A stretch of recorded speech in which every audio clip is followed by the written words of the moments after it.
ఆంధ్రప్రదేశ్లో కూటమి ప్రభుత్వాన్ని ప్రత్యర్థ పార్టీలను ఇరకాటంలో పెట్టాలని భావించి వైఎస్ఆర్ కాంగ్రెస్ పార్టీయే సెల్ఫ్ గోల్ వేసుకుంటుందా? ప్రత్యర్థ పార్టీలు చేసినటువంటి తప్పులను ఏలెత్తి చూపబోయి వైకాపానే ఇప్పుడు ఇబ్బందులను ఎదుర్కొంటోందా అంటే అవుననే సమాధానం ఇస్తున్నారు కొంతమంది రాజకీయ విశ్లేషకులు. ఈ నేపథ్యంలోనే ఇదే అంశం మీద మనం పూర్తి స్థాయిలో విశ్లేషణ చేసుకుందాం. ప్రస్తుతం మనతో పాటున్నారు ప్రముఖ రాజకీయ విశ్లేషకులు, ప్రముఖ సీనియర్ జర్నలిస్ట్ డివిఎస్ గారు. సార్తో మాట్లాడదాం. సార్ నమస్తే. సార్ నమస్తే. ఆంధ్రప్రదేశ్లో కూటమి ప్రభుత్వాన్ని ప్రత్యర్థ పార్టీల అభ్యర్థులు చేస్తున్నటువంటి తప్పిదాలని వేలెత్తి చూపించి ఇప్పుడు వైకాపానే ఇబ్బందుల్లో పడుతోందని, వైకాపా సెల్ఫ్ గోల్ వేసుకుంటుంది అనేటువంటి వార్తలు వస్తున్నాయి. దీన్ని ఎలా చూడాలి సార్? ఎవరు వేసుకుంటారు సెల్ఫ్ గోల్? ఆట చేతగానాడు ఏ గోల్ వేస్తాడు? Self goal. అంటే వీళ్ళకి ఆట చేతగాటం లేదు. ఇప్పుడు మనం చూసాం హిట్ వికెట్ అంటాం క్రికెట్లో. అయితే హిట్ వికెట్ ఎవరు అవుతారు? స్టంపులకి బ్యాట్ వేసి కొట్టుకుంటే హిట్ వికెట్. అవును. ఇప్పుడు ఇవాళ వీళ్ళు మనం చూసాం జగన్మోహన్ రెడ్డి లేకపోతే వైఎస్ఆర్ కాంగ్రెస్ పార్టీ వాళ్ళ నాయకుల్లో ఏ విధంగా వీళ్ళు తెలుగుదేశాన్ని బ్లేమ్ చేయాలనో లేకపోతే జనసేనని బ్లేమ్ చేయాలనో, పలానా వాడు అలా చేశాడు, పలానా వాడు ఇలా చేశాడు అంటున్నారు. తప్పులు చేయని వాళ్ళు ఎవరు ఉండరు. జనరల్గా తప్పులు చేసినప్పుడు పార్టీలు ఎలా స్పందించాయి, వాళ్ళ నాయకులు తప్పుడు పనులకు పాల్పడితే వెంటనే క్రమశిక్షణ చర్యలు తీసుకున్నారా లేదా, అది మెసేజ్ జనానికి, అది సందేశం. మనం చూసాం తెలుగుదేశం పార్టీ, అతను ఎవరో ఒక ఎమ్మెల్యే, ఎవరు అక్కడ ఆదిమూలం, ఆయన పైన కూడా ఎవరో ఒక మహిళ ఆరోపణలు చేసింది. తెలుగు మహిళే అనుకుంటాను. ఏది అక్కడ ఉన్నటువంటి ఆ ఎమ్మెల్యే ఆదిమూలం మీద ఆమె చాలా తీవ్ర ఆరోపణలు చేసినప్పుడు వెంటనే అసలు మరో ఆలోచనకు అవకాశం లేకుండా సస్పెండ్ చేశారు. ఎవరిని? ఆయన ఎమ్మెల్యే. అవును, ఆదిమూలంని. కాకపోతే ఒకటి తర్వాత బయటపడింది, ఆ తెలుగు మహిళ ఏదో పోస్టు కోసం ఆయన బ్లాక్మెయిల్ చేస్తూ ఆయన ఇరికిచ్చిన విధానం. నిజం ఏదైనా ముందు జరగాల్సిందేంటి? క్రమశిక్షణ చర్యలు తీసుకున్నారా లేదా? ఇప్పుడు ఇవాళ జనసేన పవన్ కళ్యాణ్, ఆమె ఎవరిపైన కోట వినుత, ఆవిడ మీద హత్య కేసు ఆరోపణలు రావడం, ఆవిడ పార్టీని సస్పెండ్ చేస్తూ కీలకమైనటువంటి నిర్ణయం తీసుకోవడం, ఇప్పుడు వైకాపా నాయకులు సోషల్ మీడియాలో దాన్ని టార్గెట్ చేయడం. అంటే జనసేనలో, తెలుగుదేశం పార్టీలో కొంతమంది రౌడీలు ఉన్నారు, హత్యా రాజకీయాలు చేస్తున్నారని వాళ్ళు పదే పదే పోస్టులు పెట్టేటువంటి ప్రయత్నం చేసిన నేపథ్యంలో అసలు జనసేన నుంచి కానీ తెలుగుదేశం పార్టీ నుంచి కానీ ఏ నేత మీద ఆరోపణలు వచ్చినా వారిని సస్పెండ్ చేస్తున్నారు.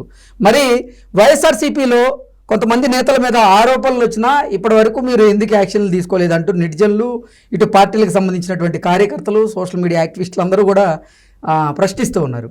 అంటే అసలు ప్రత్యర్థ పార్టీలు చేసినటువంటి తప్పులను వేలెత్తి చూపబోయి వీళ్ళు ఇబ్బందుల్లో పడుతున్నారు. దీన్ని ఎలా చూడాలి అసలు? అదేగా మీరు అన్నది సెల్ఫ్ గోల్. ఏది? ఒకవైపు ఏమో మీ బాబాయ్ వివేకానంద రెడ్డిని కిరాతకంగా నరికి చంపారు. ఆ చంపిన ఆరోపణలు ఎదుర్కొన్నటువంటి అవినాష్ రెడ్డి, ఆయనకు మళ్ళీ ఎంపీ టికెట్ ఇచ్చారు. అదేమంటే అసెంబ్లీలో ఏమైనా మాట్లాడాడు ఇతను జగన్మోహన్ రెడ్డి ఆ రోజు సీఎంగా అసెంబ్లీలో ఒక కన్ను ఇంకో కన్నుని పొడుచుకుంటుందా అని అడిగాడు. నీ చెల్లె ఏమంది సునీత, మా నాన్న రక్తంతో తడిసిన సింహాసనం మీద కూర్చున్నాను. అంటే ఇప్పుడు ఒకటి, వివేకానంద రెడ్డి హత్యలో అరెస్ట్ అయింది ఎవరు? ఇప్పుడు భాస్కర్ రెడ్డి ఎవరు? అవినాష్ రెడ్డి తండ్రి. ఇప్పుడు దేవిరెడ్డి శివశంకర్ రెడ్డి ఎవరు? మీ పార్టీ మరి అతను రాష్ట్ర ప్రచార కార్యదర్శి. మొత్తం నీ బంధువులు, నీ బినామీలు వాళ్ళు కదా సుపారీ ఇచ్చి. ఇప్పుడు అది అసలు ఇవాళ నడుస్తోంది. ఏది? 40 కోట్లు సుపారీ ఎవరిచ్చారు? అసలు ఈ కేసులో ఇంతవరకే జగన్మోహన్ రెడ్డిని, భారతిని మరి సిబిఐ ఎందుకని ఎంక్వైరీ చేయలేదు?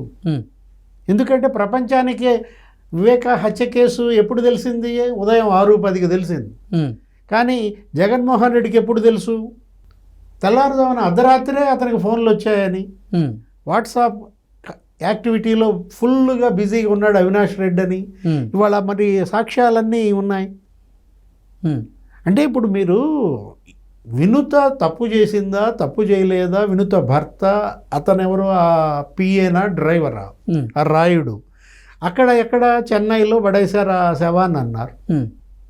ఇప్పుడు ఇక్కడ ఏంటి, దర్యాప్తులో తేలుతాయి. ఆ శ్రీనివాస్ అలియాస్ రాయుడు వినూత్న ఎలా బ్లాక్మెయిల్ చేశాడు ఏంటి, ఇవన్నీ నీకు అది ఇన్వెస్టిగేషన్లో బయటపడతాయి. అసలు ఇన్వెస్టిగేషన్ జరగకముందే పార్టీ కూడా వాళ్ళ మీద యాక్షన్ తీసుకుంది, సస్పెండ్ చేసి పారేశారు. ఏది ఎప్పుడైతే ఎఫ్ఐఆర్లో పేరు వచ్చిందో వెంటనే సస్పెండ్ చేస్తూ మరి తీసుకున్నాను నిర్ణయం. ఇవాళ క్రమశిక్షణ అంటుంది అదే. పవన్ కళ్యాణ్ మనం చూసాం మొన్న ఒక కేసులో టీవీ రామారావు, కొవ్వూరు మాజీ ఎమ్మెల్యే, అతను కూడా గీత దాటి ఏదో మాట్లాడాడు, వెంటనే అతను సస్పెండ్ చేశారు, అతని మీద చర్యలు తీసుకుంది.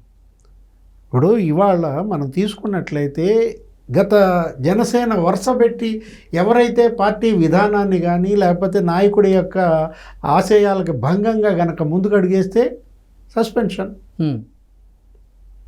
ఇప్పుడు నువ్వేం చేశావు, ఇది కదా, ఒకవేళ నువ్వు అటు చూపిస్తే 4 ఏళ్ళు నీ వైపు చూపిస్తాయి. నీ హయాంలో ఎంత నేరం చేస్తే అంత పెద్ద పదవి. అనంతబాబు, అతను ఎవరో డ్రైవర్ సుబ్రహ్మణ్యాన్ని చంపి డోర్ డెలివరీ చేశానని ఒప్పుకున్నాడు, జైలుకి వెళ్ళాడు.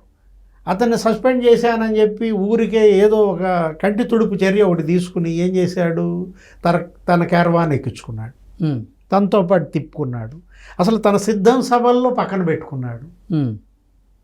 సీఎం నువ్వు ఎవరు, జగన్మోహన్ రెడ్డి సీఎంగా హత్య కేసులో అరెస్ట్ అయ్యి జైలుకి వెళ్ళినాడిని వెంట పెట్టుకుని నువ్వు ఓట్లు అడిగావంటే, జోగి రమేష్ చంద్రబాబు ఇంటిపై దాడికి వెళ్ళాడు. అసలు మామూలుగా కరకట్ట మీద యుద్ధం అన్నమాట, వందలాది కారులతో వెళ్ళి బీభత్సం చేస్తే ఏం చేశారు, అతనికి ఏమంటే మంత్రి పదవి ఇచ్చావు. లేకపోతే మాచర్లలో అతను ఎవరో తురకా కిషోర్, పిన్నెల్లి అనుచరుడు, వాళ్ళేదో అక్కడ లోకల్ బాడీ ఎలక్షన్స్ దానికోసం వెళ్ళారు. ఎవరు, బొండా ఉమా, బుద్ధా వెంకన్న, ఎవరు హైకోర్టు అడ్వకేట్ కిషోర్, అక్కడ నామినేషన్లు వేయట్లేదు, మనం దగ్గరుండి వేపిద్దామని వాళ్ళు మాచర్లు వెళ్తే వాళ్ళ కారు మీద దాడి చేసి అసలు మామూలుగా బాధులతో విధ్వంసం. అతను తల పగిలింది, ఎవరు, ఆ హైకోర్టు అడ్వకేట్ పారా కిషోర్, అసలు రక్తంతో పారిపోయారు. ఏం చేశావు, ఆ కిషోర్కి మున్సిపల్ చైర్మన్ టికెట్ ఇచ్చారు. అంటే ఎంత నేరం చేస్తే అంత పెద్ద పదవి జగన్మోహన్ రెడ్డి హయాంలో వైఎస్ఆర్ కాంగ్రెస్లో. ఇక్కడ అసలు నేరం చేయటం కాదు, నేరారోపణ వస్తేనే సస్పెండ్ చేస్తున్నారంటే రాజకీయ పార్టీ ఏది, రౌడీల ముఠా ఏది, అక్కడే కనపడుతుంది కదా. అంటే ఈ మధ్యకాలంలో వైఎస్ఆర్ కాంగ్రెస్ పార్టీ ఏ కార్యక్రమం తలబెట్టినా అది బూమరాంగ్ అవుతుంది.